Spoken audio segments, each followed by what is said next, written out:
So I'm actually gonna put AC in the shop, but not just AC, actually a mini split heat pump.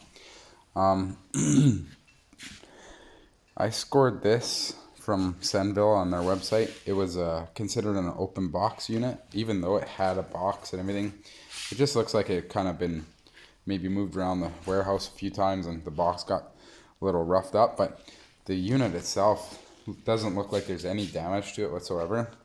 The indoor unit looks mint, so not worried about it. It comes with a warranty and everything still.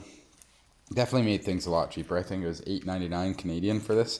It's a 9,000 BTU, so not even a 1 ton, but I'm gonna put it probably up there in the wall in the corner, blowing this way. Just seems to be the best place for it. And as I do the install video, that'll probably make more sense. I've been using a wood stove in the winter that came at the shop to keep it warm in here when I need to work in here. Last summer in the bathroom the bathroom window, we put a window unit, AC unit in there, 5,000 BTU. Unfortunately, god damn it, I dropped it out the window when I was putting it in. I was trying to do it by myself, and it only lasted till September, and then it died, but it was used and old anyway. So this will be a much better system. And the window mounted unit didn't quite keep up, but it kept the shop acceptable so that, by dinner time, it started to get warm and muggy, around 25 degrees in here when it was like 30 above outside, but still let me get work done that was much needed. So basically I think the goal is to put this in, and I think it'll be enough power for this part of the shop. At some point, probably through this video, kind of figure out what the shop is and kind of show the layout. I haven't really done a video because we're still getting organized around here. But this unit should work really good, and I probably won't use much of the wood stove anymore. I might use it once in a while if I know I'm going to be in here for a long time, so it'll be cheaper to run. But the AC unit, the heat pump, it's actually pretty cheap to run altogether, so I think that'll be the way to go forward here. And then just see how it goes, and from there it'll be nice to have AC when I need it, plus humidity. Running the AC unit pulls the humidity out of there, which helps quite a bit. So I'm gonna work on that, and I'll try and do a little bit of a video on the install here. So these kits are actually quite user-friendly for somebody who's a little bit mechanical to do it yourself. They come with this nice template, which is basically a copy of what the plate on the back of the unit looks like, and you can use it if you want to run the refrigerant lines and the power wire for the indoor unit through either side. Basically just pick which side. You can also knock the side out and run the wires sideways out of it, which I'm probably going to do, because I'm probably going to run all my refrigerant lines sideways out the back through the machine shop. The only trick is you got to make sure there's a coolant drain, a water drain hose that you got to attach, and it has to be sloped downhill all the way to the place that it's going to drain at. It doesn't have to be a lot of slope, but when you run an AC, it will condensate on the indoor unit, and basically it needs a drain tube, or else you'll end up with a puddle somewhere. So it's not too hard to do, and I think I'm gonna get going on this. So you can see here, this is the indoor unit. I laid it upside down for a minute. These are refrigerant lines. This is the bracket that template matches. And then in here, you have your two refrigerant lines, and you have a water drain, which is right there. So that's the water drain. We got to hook this clear hose up to. So I'm probably going to leave this like this, and I'm going to knock this little knockout out the side. And like I said, I'm going to run a hole through the wall that way up there. So I'm going to go get the stud finder and find where couple studs are, so I can catch two of these screw holes and figure out that, and then bolt this plate to the wall. So these actually install pretty easy. They just have little quick releases on the bottom, because the weight of the unit will actually keep it on this bracket. Some of the bigger units actually have a level built right into the bracket, which is really cool. I usually just use my phone. I got a leveling app on my phone. It works pretty good. So I'll go install this on the wall. I feel it's gonna be pretty quick and easy. I'm gonna put this, probably catching, I found a stud there and another one over here, so probably something like that. And up a little bit higher. Got the bracket on the wall. Got it up pretty high. Biggest reason I'm putting over here, by the way, is because the power circuit breaker's in there, and kind of just seems more convenient because I got shelving and stuff in the way. I originally wanted to put it over there facing this way, but then I'd have to run power all across the shop and be like 75 feet of electrical wire. Doesn't really make sense. Over here it's going to blow air this direction towards this bay door, but it'll circulate through the shop and it'll be fine. It's actually better. You don't really want it blowing right on you, but it should work pretty good. So I'll get the unit and pop it on there. So ahead of time, we're just gonna pop these out. Now I believe I probably have to just get a pair of side cutters.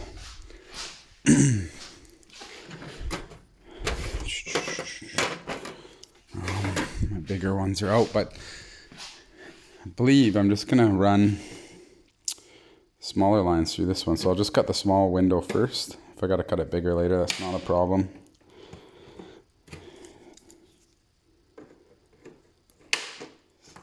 Just like that. Now we have access for these lines. So I'm gonna pop it on the wall first, and then what I'm gonna do is I have to plumb a hole through that other wall over there, and then I'll run my lines in and then just lean this out on the bottom so I can connect them up. Should be pretty easy. And the indoor unit is mounted. Now I do see one little problem where I want to run the lines. It's actually, unfortunately, right across that electrical plug there. It's kind of an annoying spot for an electrical plug, but I'm gonna have to give that some thought. I could potentially punch it through and go outside and then go that way, but I think it would be better to stay inside here. I can always raise it up. Yeah, I think they say minimum 5 inches from the ceiling, so I can raise it up probably a couple inches, maybe get over that plug. I'll have to look at some stuff. Shouldn't be too big of a deal though. So I raise it up a little bit. It's a little tighter to the ceiling than they want. They want 5.9 inches. It's more like 4. The big thing is they just want airflow to be able to get over top of it. But I think that should be okay. The big thing is I got to get over that electrical outlet coming out the side, but I also got to stay above this shelf in here because it's going to run across. So I think that should be all right. I have to think about what I can do with the drainage tube, if I'll have enough slope, or if I have to maybe punch a small hole for the drainage tube to go out that wall and drain on the other side. So I'll figure that out. So I've done a few of these, and what I did is I went and bought a really long drill bit. Let's get that focus. They basically will work. It's the same size as a hole saw drill bit. So basically the reason for this is I put it in my drill and I punch it through the wall on a bit of a downslope going out. And then I use this, the hole on each side, for my hole saw to line up to. This is the trick. And the trick also is to just drill the first, in like the first part of your drywall or whatever, and then stop drilling and just push it through slowly without using the drill. Just push it through like without it spinning. And that way you can feel around if you hit any pipes or wires or anything so you don't damage anything. I always check with a stud finder first. But as long as you check with a stud finder and poke it through without spinning it, you're not likely to damage anything. And then once you do the hole saw on both sides, if you see wires or anything, you can move them out of the way. And also by using the stud finder, you can just make sure you stay far enough away from any studs so you can run a nice, it's about I think it's 2.5 inch hole that goes through. So we'll be doing that next.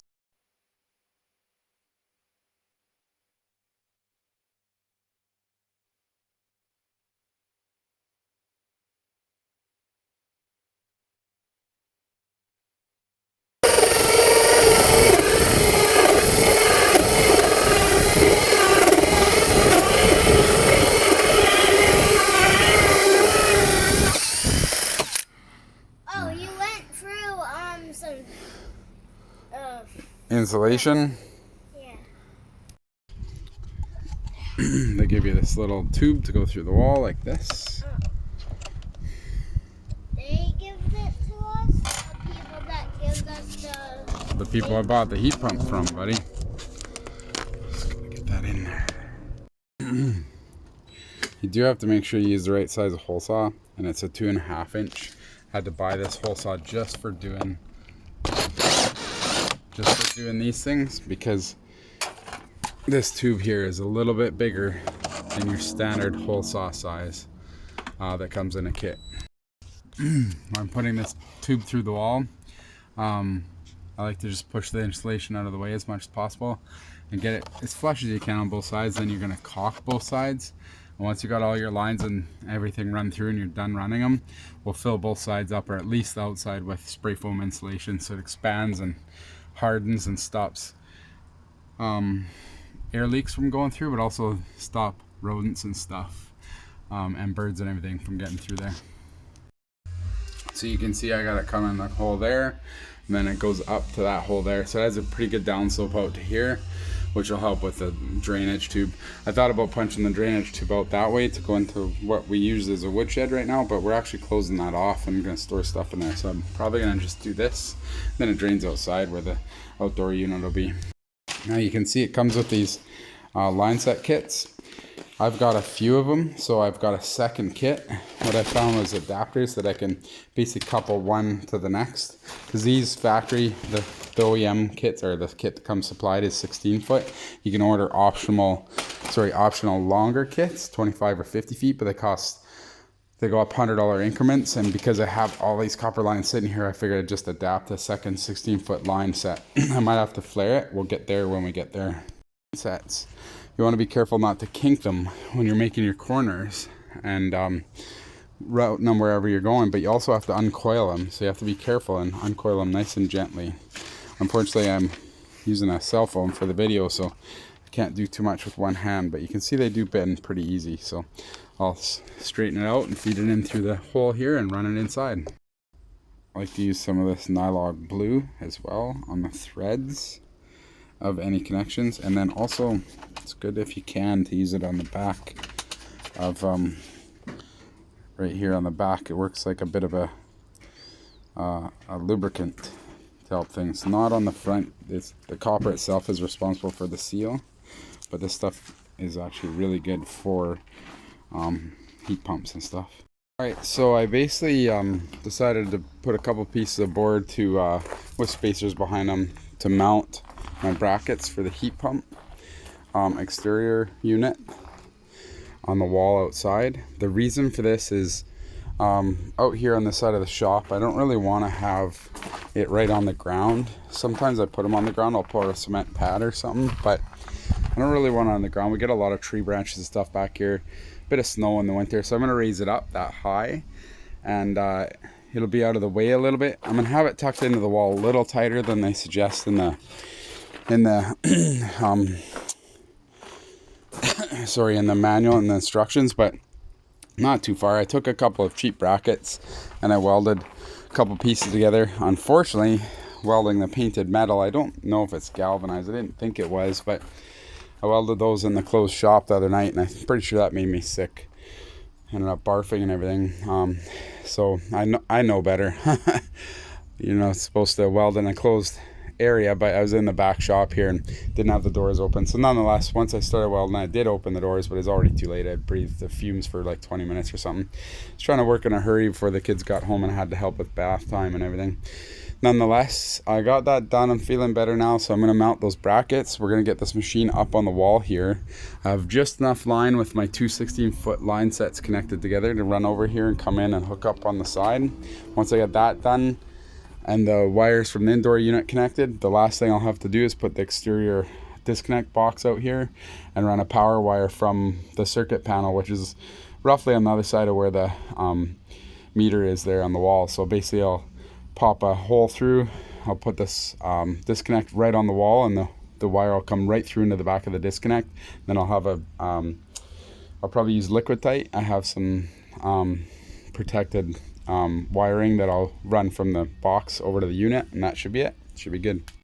So just figuring out how to run power from the circuit panel outside to the disconnect I'm going to put outside. I was in the shop looking, and I got a welding plug here, but I also have a twist lock there, which is typically used for like RV stuff.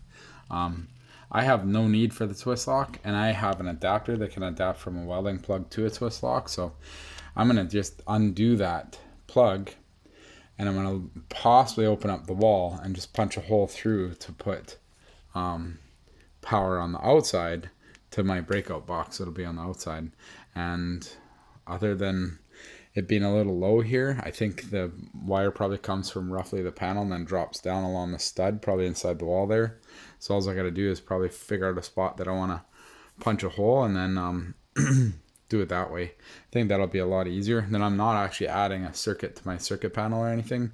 I'll just be repurposing one, and it has a 20 amp breaker on it. I'll drop it down to 15 amp breaker just so that I can make sure I have the correct breaker for the heat pump on it, and should be easy to do. All right, I was able to punch a hole with a hole saw through the wall on the outside with a rough measurement of where I figured the wire would come from the circuit panel, which is over there. This, I could see that the power from the meter went straight in the wall and went to the circuit breaker circuit panel. So basically from there I could tell that this wire measured over so far, and basically with fish tape I was able to punch a hole and then run a fish tape down and pull my wire up. So I got pretty lucky. Now I'm going to install this breakout box here on the outside, and I got a hole ready, and then it's going to make a plug that goes through to protect the wire to stop from chafing. For wiring these, it's actually pretty simple. They only need a 2-wire. This one's 240 volt. It says right there 208 to 230. It's a 240 volt system. So you connect L1, L2, which are your two, which would normally be a red and a black, and then a ground. You're gonna hook up ground right here. So basically that's all they want. There's no place for a third wire. It doesn't need the neutral wire, which would give it access to 120 volt. They work strictly off 240 volt. So basically what I did is I got some 2-strand. Now I had some leftover from another project.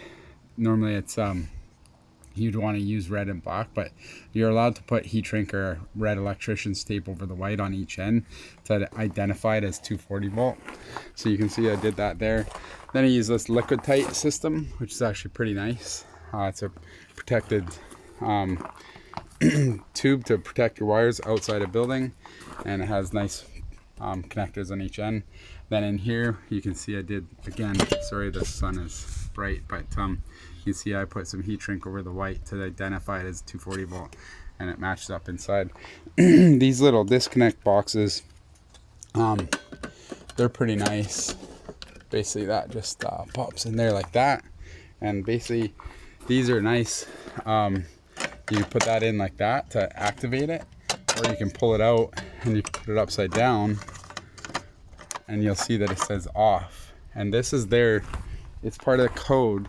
You actually have to have the disconnect box within eyesight of the outdoor unit, so that if you have to do any maintenance, the person doing the maintenance can make sure they've disconnected it and can visually see it from where they're working to make sure nobody's turning the circuit breaker back on them or something like that. So other than that, they're actually pretty easy to wire. I'm just about done. I'm gonna get a line set cover kit for outside here. I thought I had some leftover parts. I don't have quite enough, so for now I'll just tidy those up with zip ties and a bit of duct tape to hold it to the wall till my kit comes in, and a couple straps on this this Liquid-Tite tubing, and basically connect a few wires, and then I got a vacuum test the vacuum down the lines, and I'm done. One last thing, make sure that the indoor unit has the same wire combination as the outdoor unit. So I've got black on number 1, white on number 2, and red on number 3. You have to make sure those match inside to outside. It's pretty easy. I usually just take a picture of the indoor unit when I connect it, and then I make sure the outdoor unit's the same. So the last step is to vacuum down the lines. The reason you got to do this, you want to get all the air out of the 2 lines which actually run into the indoor unit. So I've got this adapter here, And then this vacuum pump and pressure gauges. I bought this on Amazon, and even came with a nice little sniffer here that you can actually, I'll just open it up here. You can actually use this to sniff the if you got leaks. You just hold it up to your lines while they're pressurized or running, and it'll actually start beeping faster if it sniffs it, and you can adjust sensitivity. And that way, if it sniffs a leak at one of your connections, it'll let you know you gotta actually fix those up. But yeah, right now I'm gonna hook up these lines here. Basically, there's inside here on this service port right here, there's a Schrader valve. These are actually prone to leaking. I have a Schrader valve replacement kit. If I ever need to replace them, I can actually replace them while it's pressurized. It's a special kit here that lets you actually change the Schrader valve while it's pressurized. It has a little valve to shut off part of it while you're pulling it out and everything. It's pretty cool. Nonetheless, usually when I'm putting the cap over the end here, I'll put some Nylog Blue on that as well, so that it actually seals up really good. And then if the Schrader leaks, it's no big deal because the cap itself will seal it up. So I'm going to hook up this. Part of why I showed the Schrader is this adapter pushes on the Schrader, and then there's a Schrader on this end, which the actual pressure line, or vacuum line it actually is, will actually, if you hook the right side up, will have a little thing to push on the Schrader as well.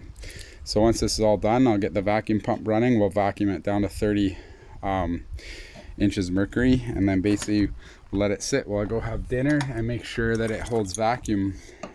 Some people vacuum it for a long time, but rule of thumb is like if it holds for 15 minutes, you're usually good. Anyways, I'll do this with the phone put down so I can use two hands. Alright, I got my vacuum pump running. So now when I open this, should actually start applying vacuum to the lines, and once it gets down to 30, then I can shut it off. And I'll close this. No, I'll leave it open, and I'll shut the machine off, and I'll go for dinner and make sure it holds 30. So right now it's sucking all the air out of these lines all the way up, and once it has all the air sucked out, it's almost there. It's a small system, so it only has one set of lines to vacuum down. Once it has all the air sucked out, then I shut it off and I go for dinner and come back and make sure it still has 30 inches mercury when I get back. So I've got the vacuum test going. We can probably plug this in. The circuit breaker is still shut off inside the shop. Close that up. You can put a lock on there if you want. Now I just got to get a couple clips for here, like I said, and put some duct tape holding the lines just for now so that it's nice and tidy. And then basically as soon as I get my line set kit, I'll put that on there and make it look a little pretty. I've done a few others. I'll show a couple pictures. Nonetheless, the last step is we got to pull this cover off here, and I believe we have to do both of them. There's Allen screws inside that you got to back out, which releases the gas that's inside the unit to pressurize all the lines with the R410A, and basically you remove this before you do that. So I'll remove the vacuum pump and put my Nylog Blue on the cap here. Then I'll do that, and I like to put Nylog Blue on these two caps as well. So basically the last step before turning the breaker on is you open these set screws here. Sometimes they're a little bit tight, and you can hear the gas entering the system. You back them all the way off. You can see inside there's a snap ring to stop it from coming out too far. Back it all the way off till it sets against that, and you do both of them.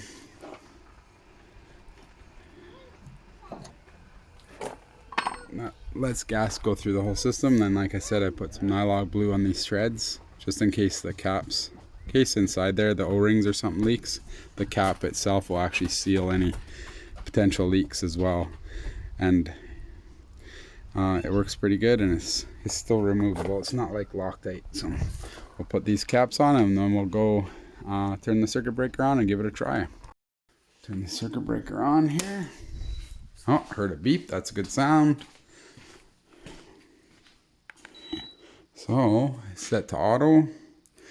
We're going to change It comes with a remote. It also comes with an app. So we're going to change it to mode.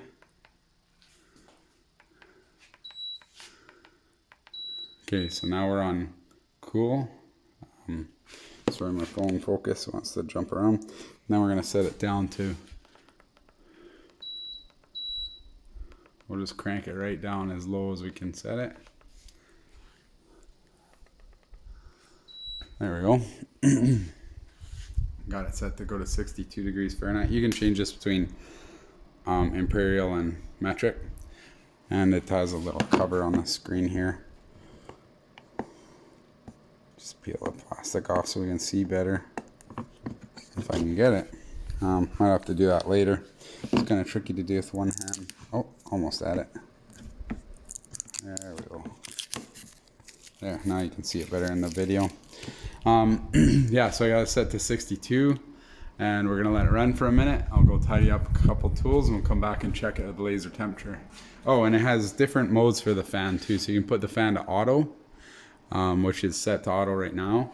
You see on the remote, but there's also a turbo button, which actually lets you like ramp it up a little higher. And like that's not loud at all. So basically you almost don't even hear it. Like when it's normally running and it ramps down to the temperature that it needs. Sorry, I need to explain that. So once it gets up or down, if it's heating, it's going to go up to the temperature. If it's cooling, it's going to come down to the temperature. Once it gets to the desired temperature, it's going to actually ramp down the compressor speed and the fan speed, and you won't even hear it. It's incredible how quiet they are. And we'll walk outside quick while I grab my, just leave the remote here. It comes with a little thing to mount the remote on the wall and everything.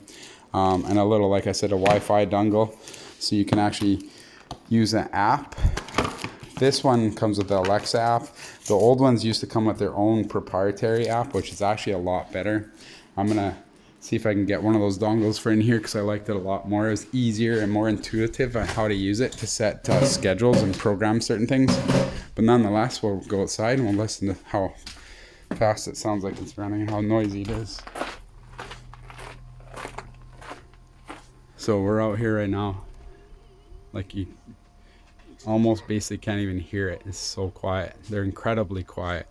These modern units are really good. This will ramp up if it needs to, but the system's kind of just booting up right now, so it will get a little bit louder, but it's pretty incredible how quiet they run. So it's been running for a couple minutes. You can measure inside. It's blowing, you know, pretty cool air. Somewhere around 11, 12 degrees Celsius, and like it's 20 something degrees in the shop right now. And that's with it cranked up. It'd cool the shop off in no time with it set at, and it's running on turbo, so which ramps the fan up a lot faster. You can see outside here, it's blowing some warm air out. It's pretty cool. You can actually feel the warm air coming out of it. But it's, like I said, it's pretty quiet. These things run really quiet. So I think we're good. One last thing. Basically, is this gonna, there we go. Oh, there we go. Just turn it on. One thing you can do is you can actually set the louver that swings up and down to sweep. So we'll set it to sweep. If it starts going here in a minute. Just gonna get it to ramp up a bit. Oh, swing, sorry, it's called swing. It's on the remote as swing. You push that button and it'll actually swing up and down. But if you push the button while it's at a certain spot, it'll actually stay there. So I can push it right here and I'll stop at that spot. So if you, with the suite, I help my in-laws do, I installed their systems for them.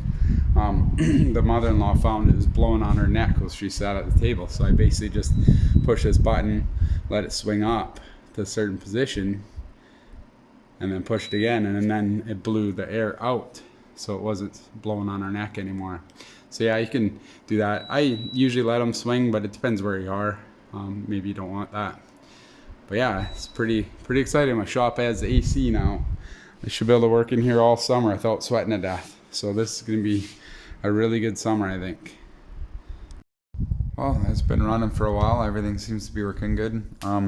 Went to install the Wi-Fi dongle. Sorry, I'm just getting over a cold. My throat's a little hoarse right now. And I started going through the instructions, and I realized I got lucky. I got the one with the original Senville app. I'll take a few screenshots and share them here, but this app works really good, and it's just super simple and straightforward to use.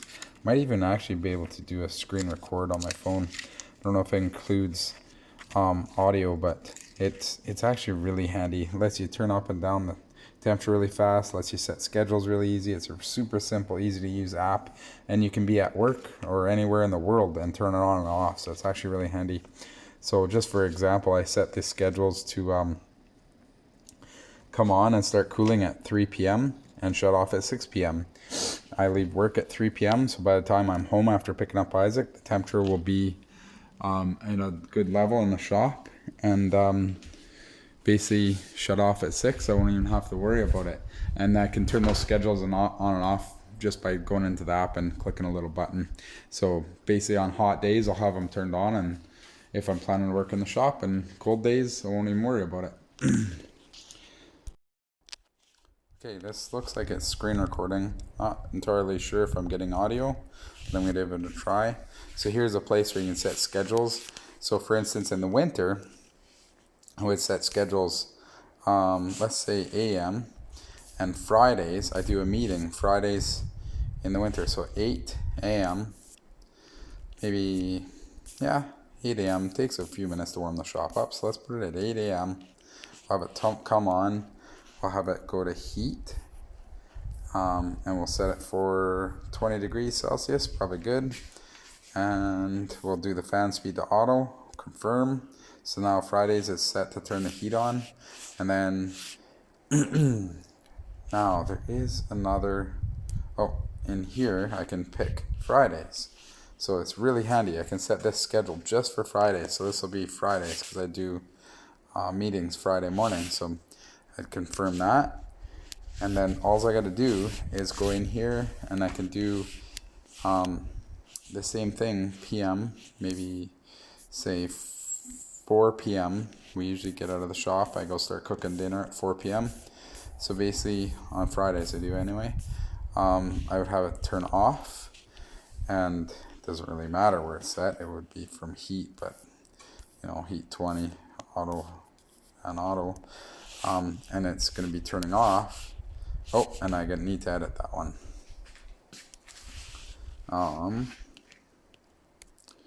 We're going to do this Fridays.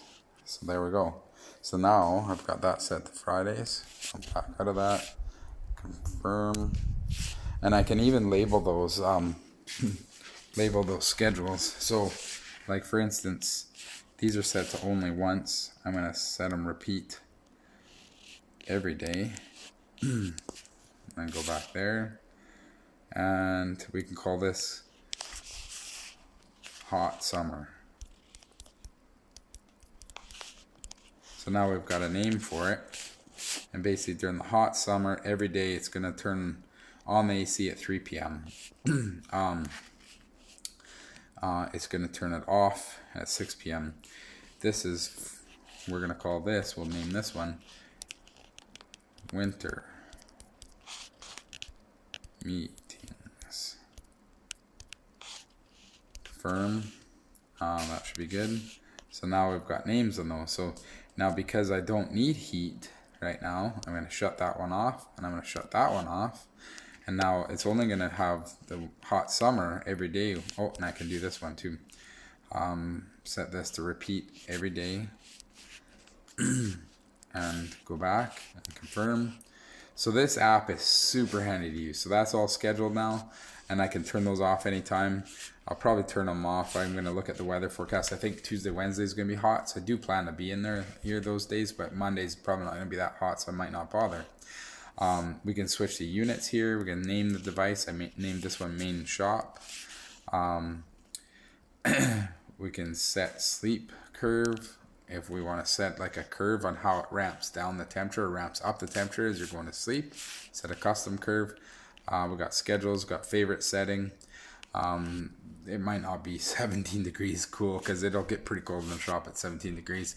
But there's lots of stuff. You can even check the health of the unit. So we click this, usually checks it. Oh, there you go. It says everything's 100%, test items, basically fault position, test parameters. So it has an internal fault system. It can do quite a bit of stuff, but I think that's most of function description. I haven't tried. There we go. Oh, there's some information, kind of like a little quick start manual thing here. So some good information in there, and then back out. So we can go to the main part here. So I can turn the temperature up by scrolling that to where I want. Turn it down by scrolling it back there. And you can hear the fan actually ramp down as I did that. Now it's going to ramp back up. We got our settings for fan speed, horizontal and vertical swing. The horizontal swing is part of this machine, but the vertical swing isn't part of it. On this machine, there's actually just little louvers on the front. You set them manually to where you want them. And you got options on the top here for cool, dry, fan, auto, and heat. You can set it to auto and just set it to a certain temperature, and it'll try and heat or cool, whatever it needs to do, keep it at that temperature. You can set it to dry, and what the dry mode does is it runs the AC system, but with very little internal fan, so it tries not to cool the room too much, but it just pulls moisture out of the air. So that's pretty handy if you're just trying to keep the air dry, and then the heat one's obvious too. So it's pretty handy, pretty easy to use. There's a couple other, there's boost, sleep curve.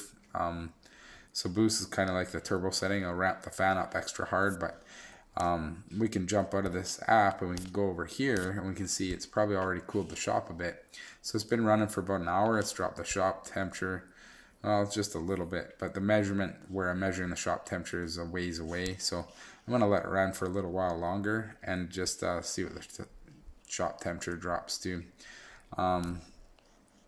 It's definitely working, but I don't expect it to be super fast. I expect it to be able to maintain the temperature and keep it at that temperature through the day on a hot day. I don't expect it to be able to be bringing it from 30 degrees down to 20 degrees in like in a few minutes. I expect it to actually take a bit of time to do something like that. If I know it's going to be a hot day, I'll probably let it run all day. It's more efficient to have a smaller unit, a little undersized, but also I'm not planning to rely on it solely to be able to bring the temperature down from 30 to 20 degrees while I'm working in here. I'm going to plan ahead and have it running all day on those days. And, we're talking probably 15, 20 days a year where I need the AC. It's more for having heat in the winter because I'll probably try not to use the wood stove as much anymore. But yeah, I think everything's working pretty good. I think put a video together for everybody to check it out.